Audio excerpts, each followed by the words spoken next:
You're listening to Crystal and Emily on Love Your Shelf, the best librarian podcast in the extensive and highly competitive field of librarian podcasts.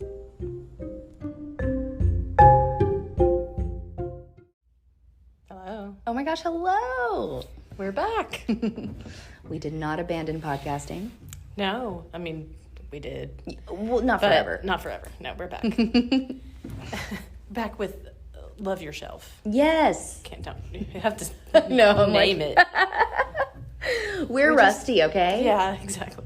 Not that we were ever super professional about the whole thing. But we have had it's been a crazy, fun, wild and crazy time. Yeah. It's summer. Yeah. And, well, our summer is over. Although the season of summer seems like it's here to stay forever. I know. I don't know if it'll ever leave.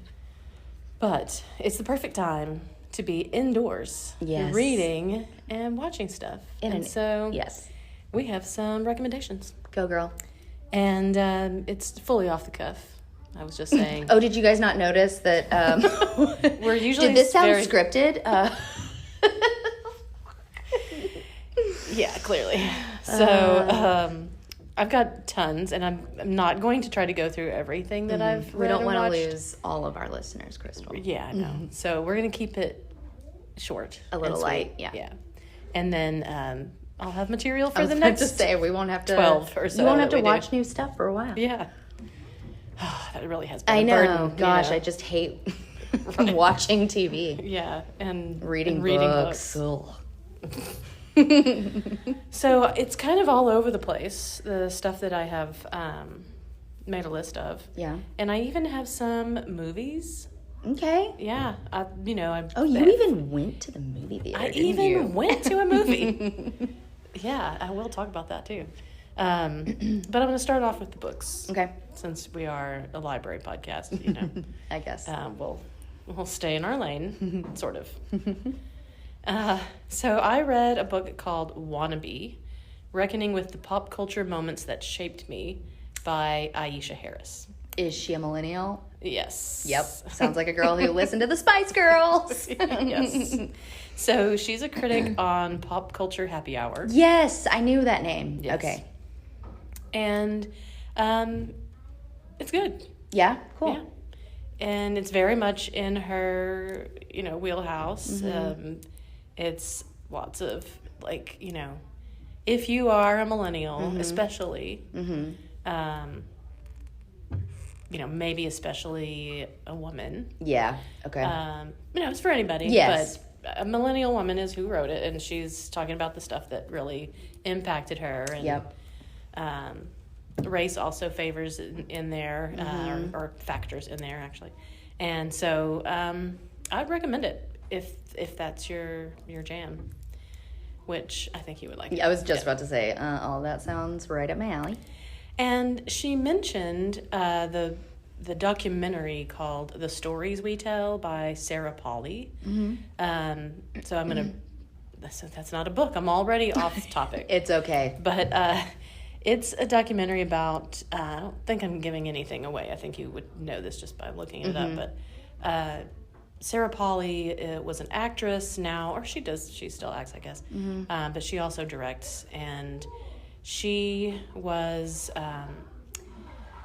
as a child, everybody kind of joked with her that she didn't look like the rest of her family and that kind of thing. And, you kind of said, oh, you're adopted. Yeah. So she, after her mother has passed away, she starts investigating it, to she's just asking questions, asking about her mother, and finds out she was adopted? No. Oh. Something else? Yeah. Okay. She finds out a secret. Oh, okay. And she's really smart, and she does a great job with the documentary. Cool. So I would recommend that as well. Neat. Okay. I also read another nonfiction one called Quietly Hostile by Samantha Irby. She's hilarious. She's... I love the title. Yes. Sometimes I feel that way. Yeah. Her titles are always great. And I've talked about her before.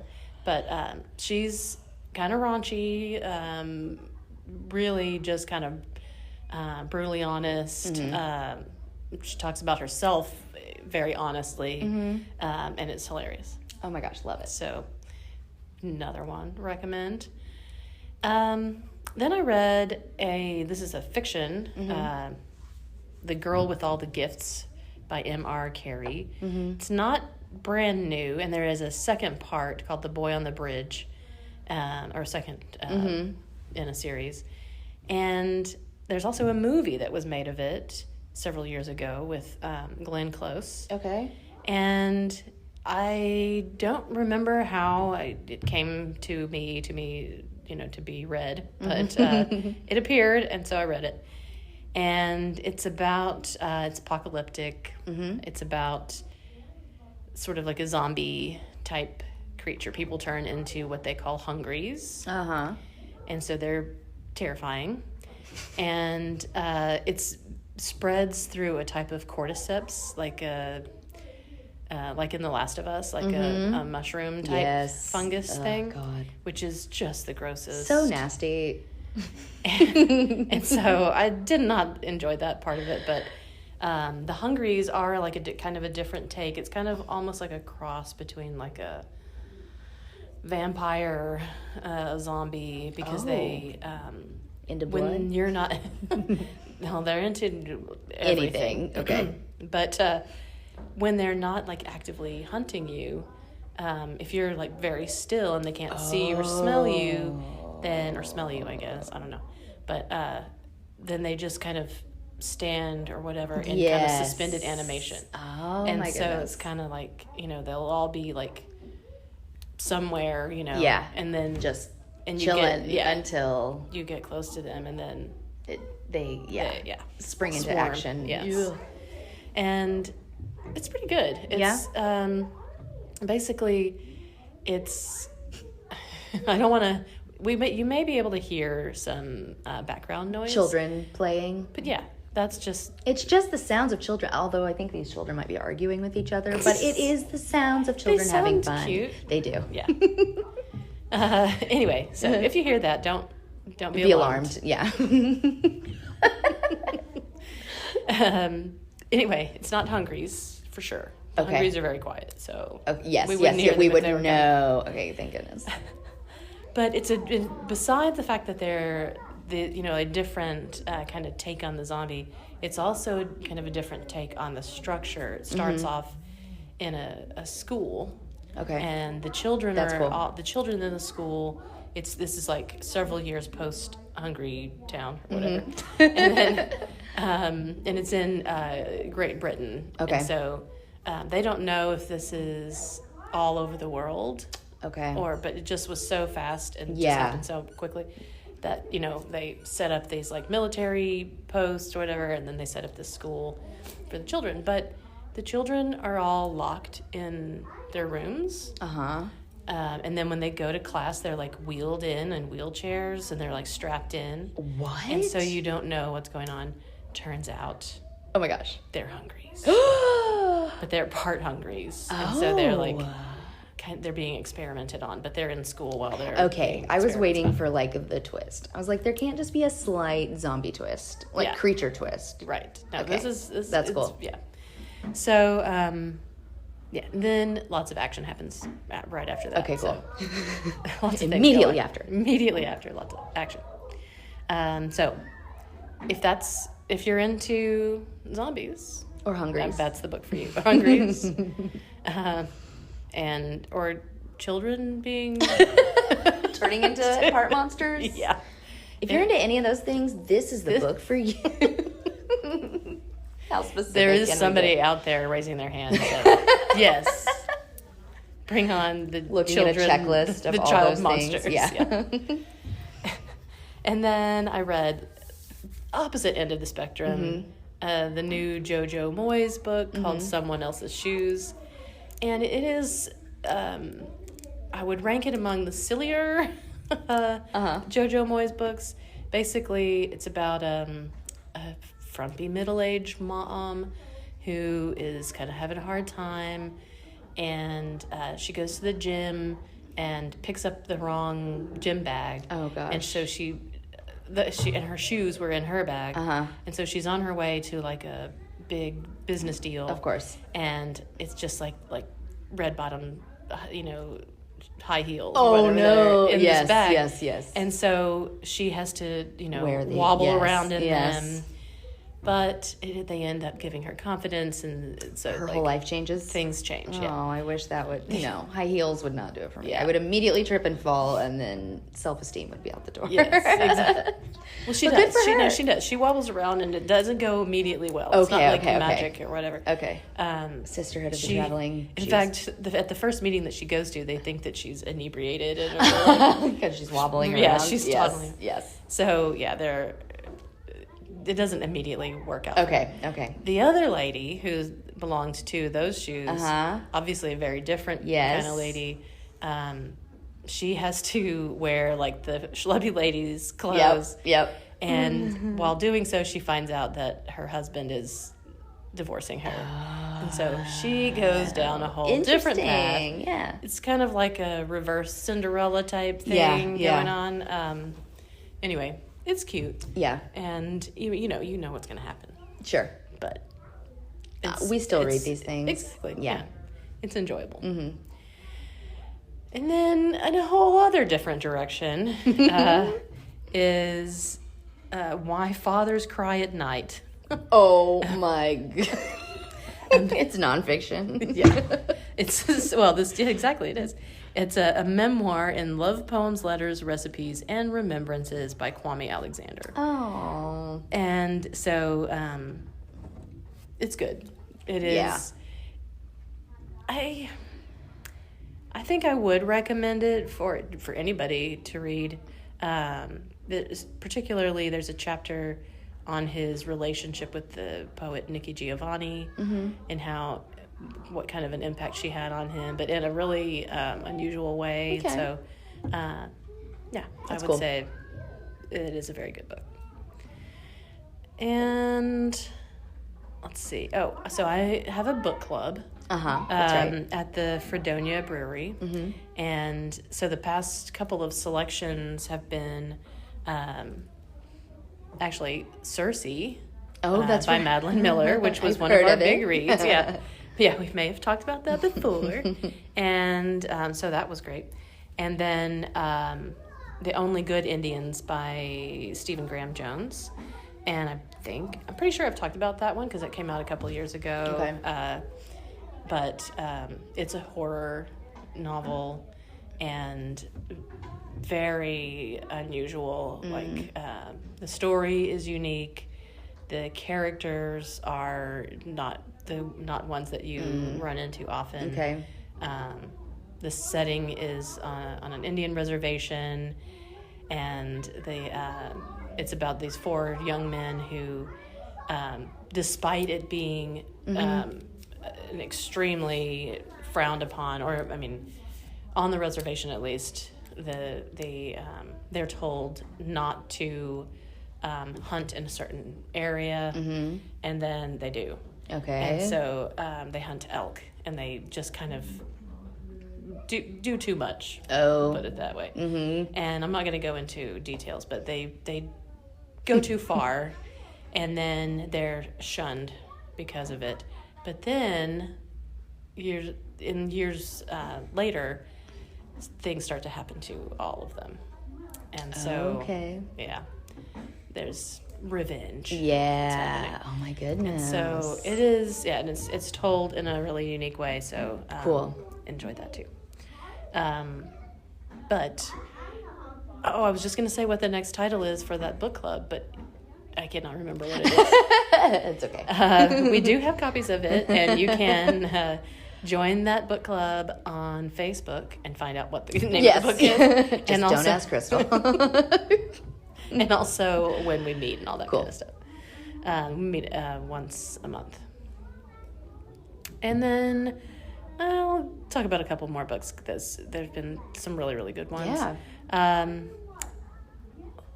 Let's see, Yellowface by R.F. Kuang, who's the author of Babel, that's depending right, on if you're, British or American or whatever.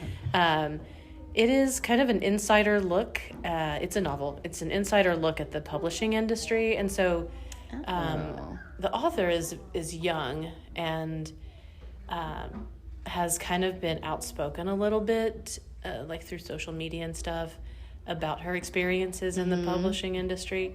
And at one point, the heroine of the novel, her publisher tells her that she just has to write anything that will be a follow-up to this major, super successful novel.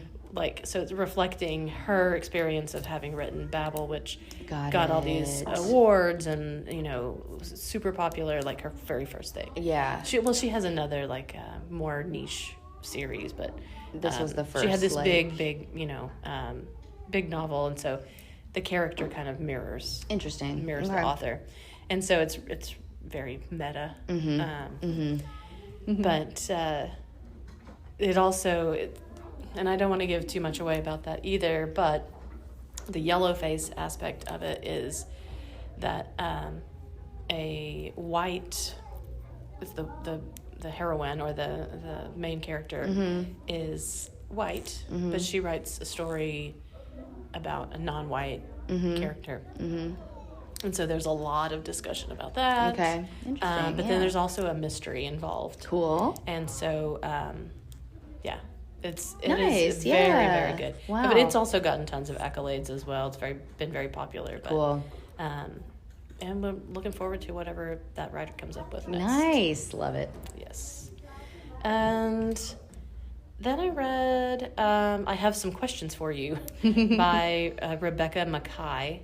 And that I really was kind of drawn in. It's a mystery. The mystery is not... Now, I listened to it, but so that sometimes impacts how I think about mysteries. Yeah, totally. But each chapter, there is... it starts off with the one about the women who weren't believed.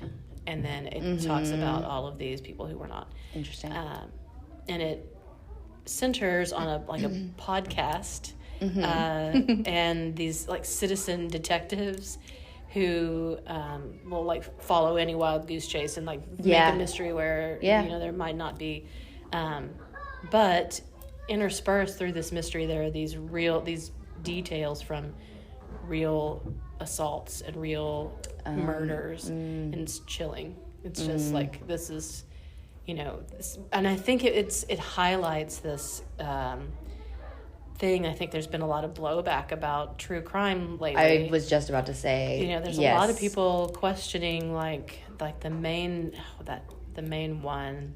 The podcast, My Favorite Murder. Yes. There's a lot of people kind of backing away from that and not really enjoying how frivolous they are about it. Because it is real. Yeah. True crime. These are I've thought to myself, if I were murdered, I'd be so mad. Yeah. Somebody being like, oh my God, can you believe this story? And then kind of, making light of your real self and your real history. And I know, I haven't listened to that in a very long time, but I know that toward the end of it's probably been a few years, but toward the end of my listening to it, I started to notice that they would kind of say things like, to be clear, this is a victim we're talking about, that, whatever. Yeah. But again, you're still making money and traveling.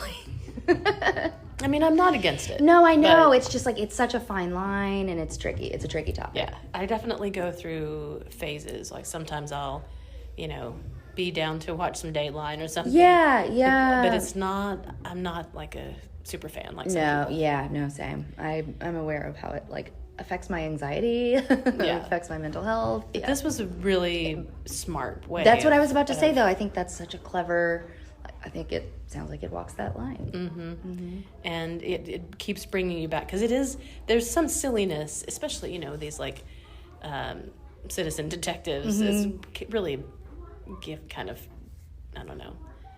gives them a little too much credit. That name. Yeah. But, you know, these people who are just, like, Yeah. randomly doing a podcast. Yeah. So it kind of is a little bit funny or quirky or whatever. Yeah. But then it kind of brings you back to Interesting. actually. Yeah, that's cool. And then I also thought of some other pop culture references as I was reading it. If you've been watching Yellow Jackets, especially in the last season, the Christina Ricci character and Elijah Wood. I haven't watched it yet. Okay, I'm not going to get into anything. I won't spoil it. But they're kind of like some levity. They're in this, like, you know, group where they try to solve crimes and stuff. And so it made me think about that. Yeah, you know, yeah. It reminded me of that. And the same thing with Only Murders in the Building. Yeah. And Which I need to catch up on that one. there's a new season that I know. just started. I think I maybe started the second season and fell off for some reason, but I did like it.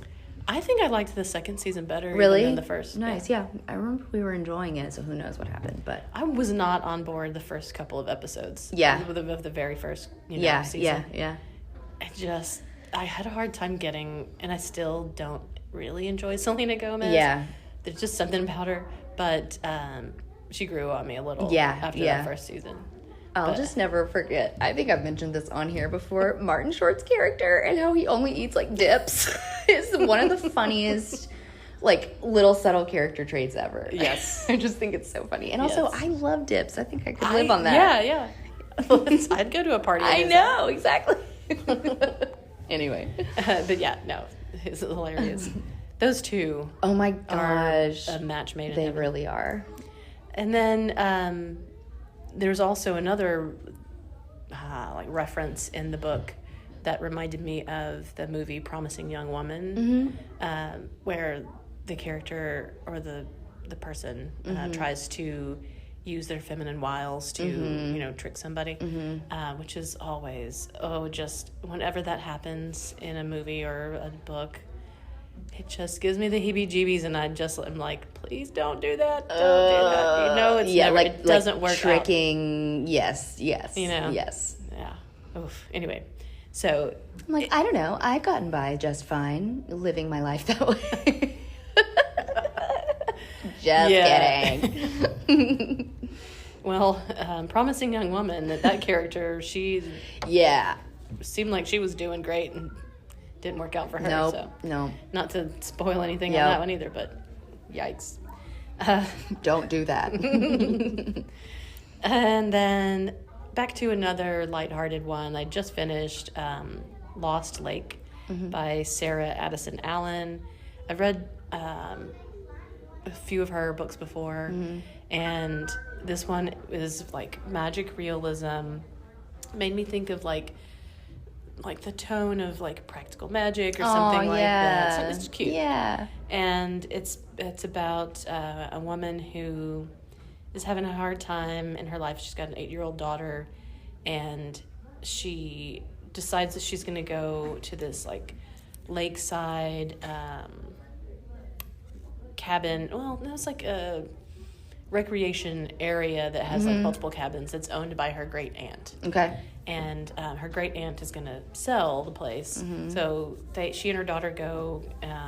Her daughter never been there, and it's like populated by quirky women, like these 4 women, and then the mom and her daughter, and like small town life in this little place where people come in the summertime, and it's just adorable. Oh my gosh, I love it. And there's little mystery, little romance. It's very lighthearted. It's a quick read. That sounds great. Yeah, it's cute.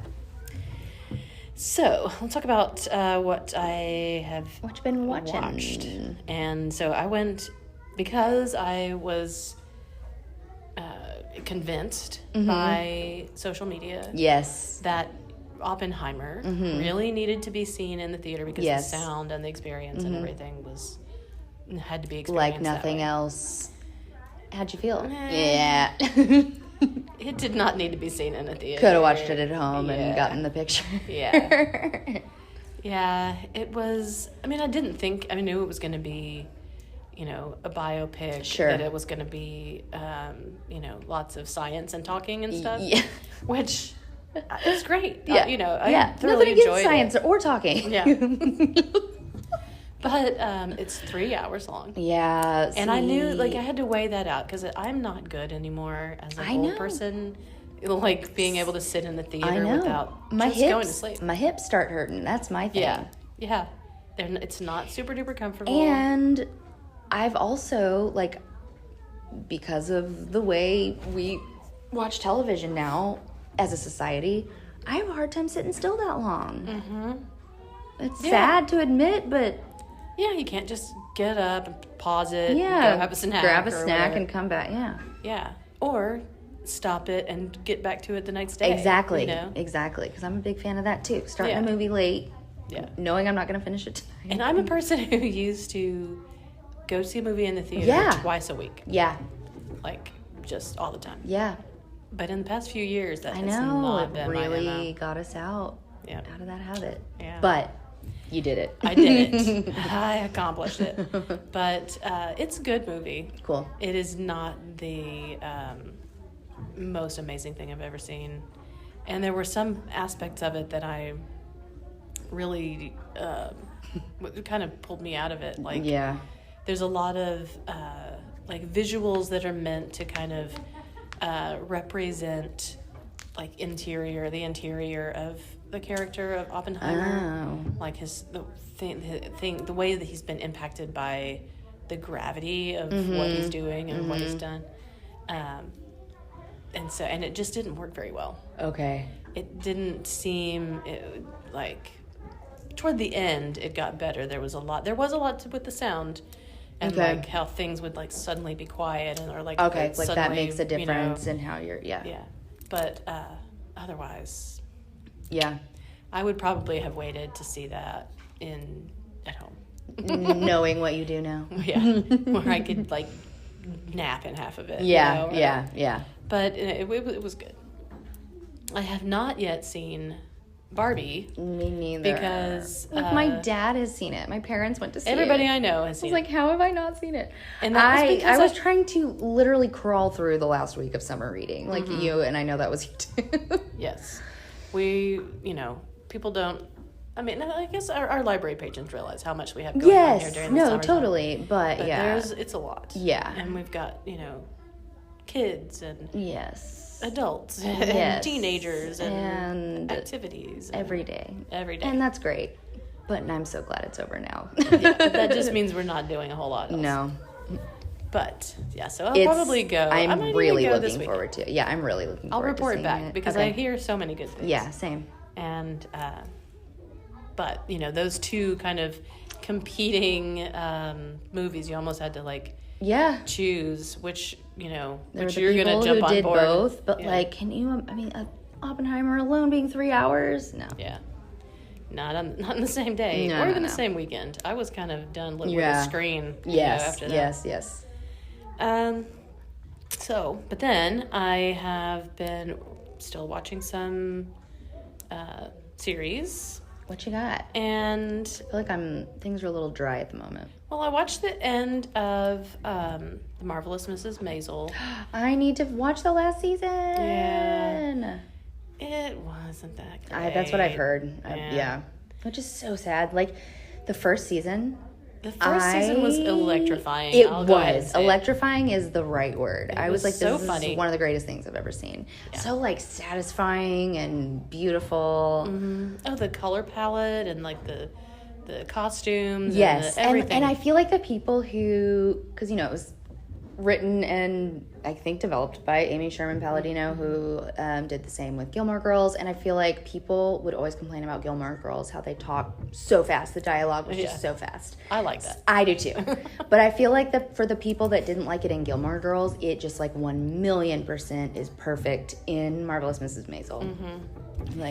And I never was a Gilmore Girl. Mm-hmm. Wasn't my jam, but or I don't know, maybe I just never really gave it a chance. I never watched it. And I much. feel like I don't know how old you were when it came out, but it might have just been kind of like because I was like the perfect age, you know, as it was on. Yeah. Yeah, it might have just been like you weren't interested at the time. Yeah. Which is fair. I probably wasn't watching television much at the Yeah, time. yeah. It's a while back. Let's see. I did watch another movie, She Said, which is on Prime.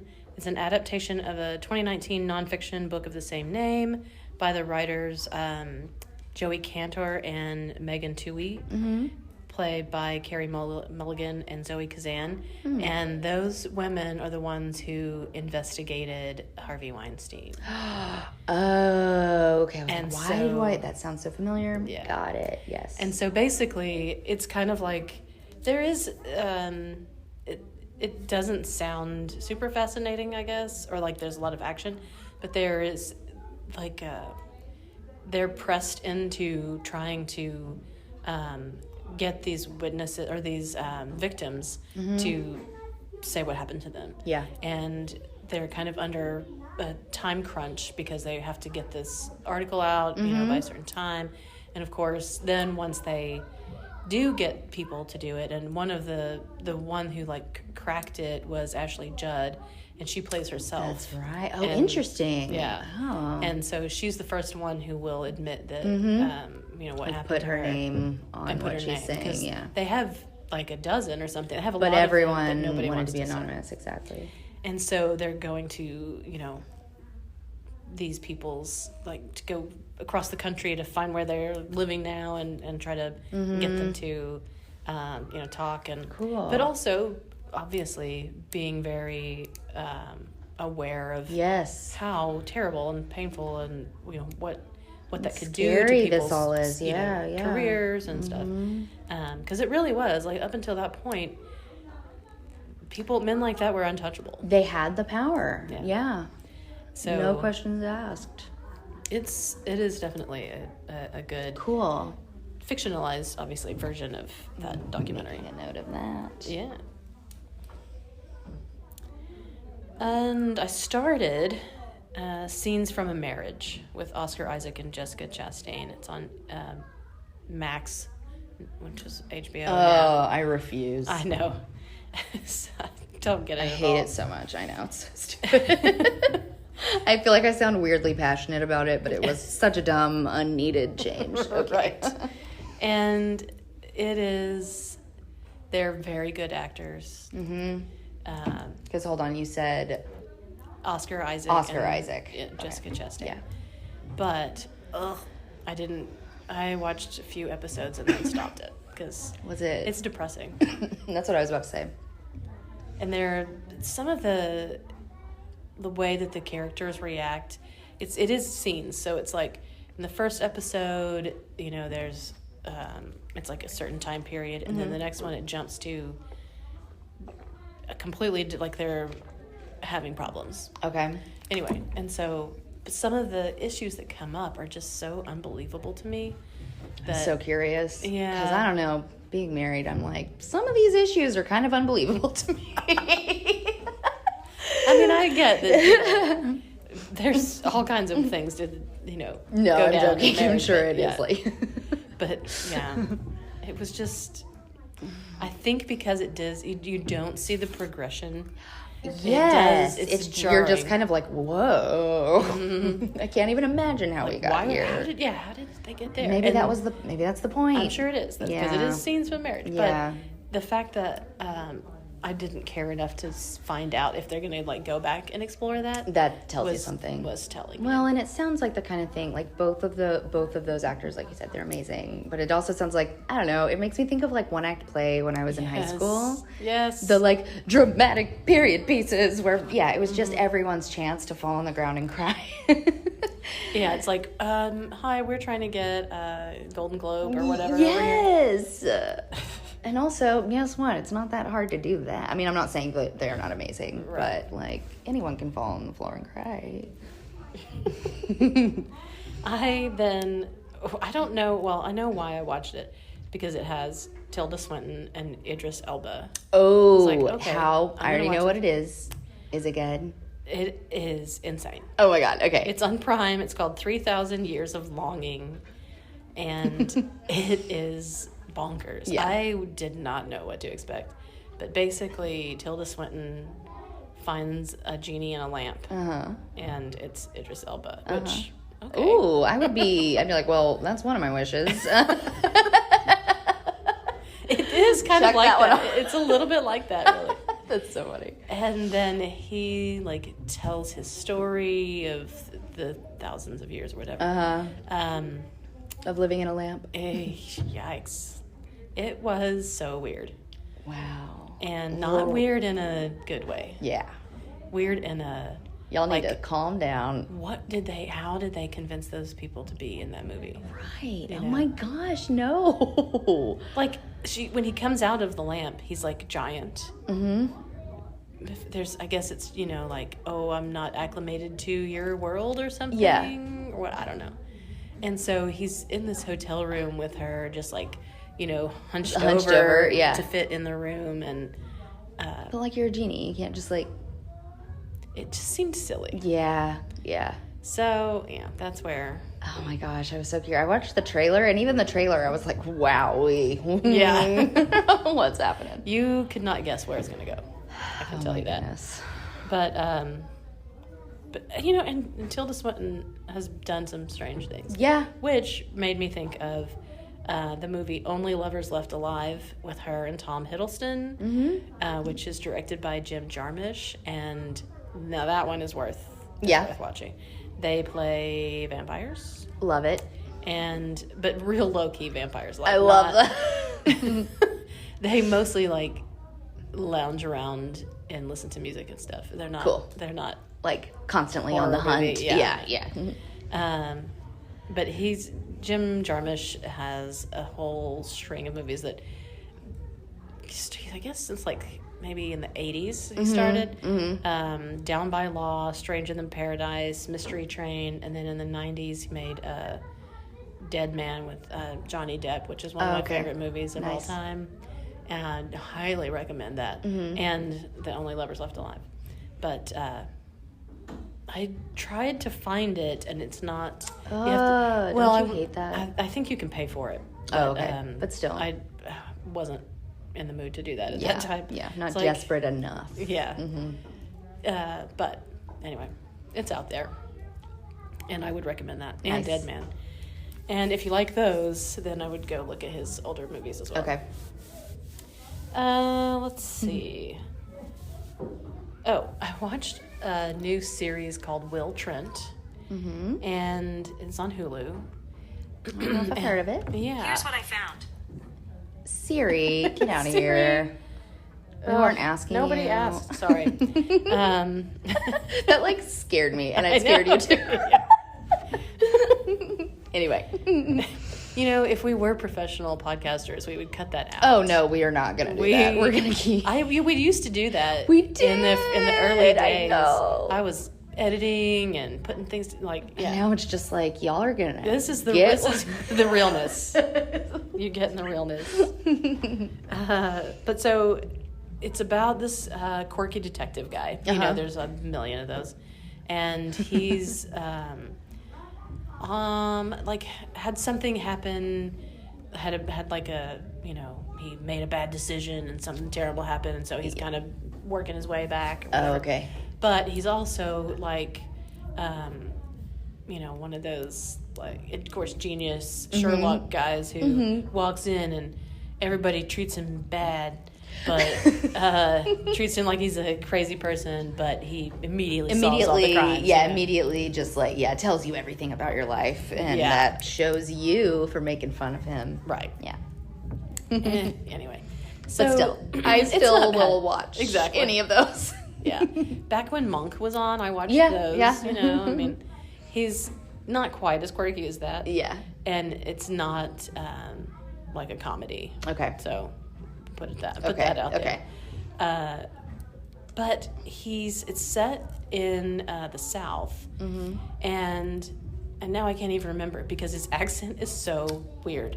It's not his real accent. This actor who plays the Will Trent guy. It's like nothing I've ever heard before. Where is it supposed to be from? He's supposed to be like from New Orleans or something like that. And but it's like, and I was like, how did the producers and the other actors and the directors, how did they allow this to happen? Because as soon as he starts talking, you're like, that's not it. Yeah, it's like as if a cartoon puppet is trying to do the accent. Yeah, like a Sesame Street character is trying to sound like he's from New Orleans. Yes. And it's not real consistent either. Anyway, that I actually probably stuck watching it because I wanted to see what was going to happen. Is he going to do this the whole time? And he does. Wow. Sometimes it's not as insane. Yeah. But he made a strong choice, and nobody said anything about it. Oh, man. So it's real weird. And so after I experienced that, I was like, is it just me? Like, maybe I don't know what. You want to know what the internet says? I checked what the internet said, and they agreed with me. Yes. I'll always search whatever it is Reddit whenever I want like the real opinions. The real deal. Yeah. Mm-hmm. Oh, they tore him apart. And I was like, I felt so gratified. I was like, yes, okay. I'm not crazy over here. Whenever Nick and I would watch The Bachelor or The Bachelorette, that was the only time I would ever get on Twitter because I wanted to know what like other people were saying to make fun of these people. And I'd be like, see, they noticed it too. Yeah, it was just us. Yep. Oh yeah. It's something special. Oh my gosh. And another something special too that I watched. And it had like 2 episodes out when I started it. Mm-hmm. It's called The Clearing. It's on Hulu. And wow. Okay. So Teresa Palmer, who's the main character in Discovery of Witches, which is another I know that. good Yeah. episode. It's based on a book. Yeah, I know. Yeah. And also in The Clearing is Guy Pearce, one of my favorite actors. And so I was like, oh, well, this sounds great. Yeah. It's based on a true story. Mm-hmm. And it's this crazy woman who, unhinged woman, we'll put it this way, who like started her own cult and kidnaps all of these children. Oh, no. And bleaches their hair. Oh, no. And so it's like Children of the Corn around. And so what, she wanted to be like have a children's cult? Mm-hmm. Like specifically cult for children? Yeah. Well, that's just well, not there are adults fair. too, but they're growing them into, future cult members. Yeah.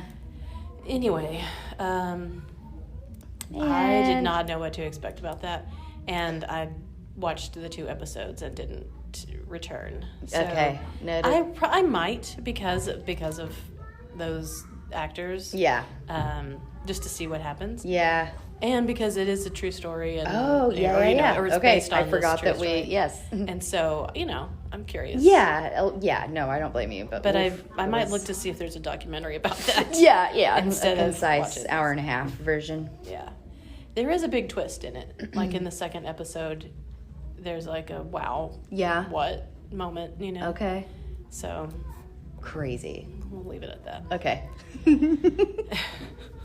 And I watched some lighthearted stuff. Some food-related stuff. Mm-hmm. Like Crime Scene Kitchen, which is on Hulu. Mm-hmm. I love to have a food show going on while I'm cooking or cleaning the house or whatever. Because I cannot get away from being a multitasker. I'm always doing at least 2 things. I know. And I try not to, but it's hard. It's why I am so obsessed with audiobooks. Yeah. Like, it's very helpful. If I'm even just like, I'm filing my nails, Mm-hmm. Oh, yeah. But I'm taking it all in. Mm-hmm. Oh, yeah. I've always been like, audiobooks has been more of a thing for me than podcasts. But, yeah. But podcasts too. Yeah. I used to have some that I had a job where I could listen to stuff all day long. Yeah. Man, I was up on all the things. And this was like this is a long time ago, so there were not as many Yeah, podcasts as yeah. there are now. But yeah, and audiobooks as well.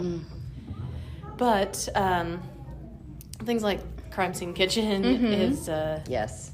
but Perfect basically background. it's they bring in these pairs of chefs, pastry chefs, and then they go into like a staged like kitchen where there's like evidence of what has been made in there, and then they have to figure out what it was and then make it. Funny. Like It's cute. the things they come up with I know. too. Joel McHale is the host of it. Oh, I do know what you're talking about. Yes.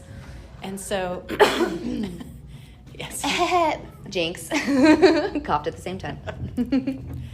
it's very noticeable too. Like I know. it's- Sorry, I'm hacking sorry. up along. Yeah. We're really getting comfortable with you guys. Right. Again, no editing. Nope. So there'll be like a butter wrapper in the trash can and a certain kind of pan in the dishwasher, and like sometimes it's I was really about to say, hard. like, that could be so many things.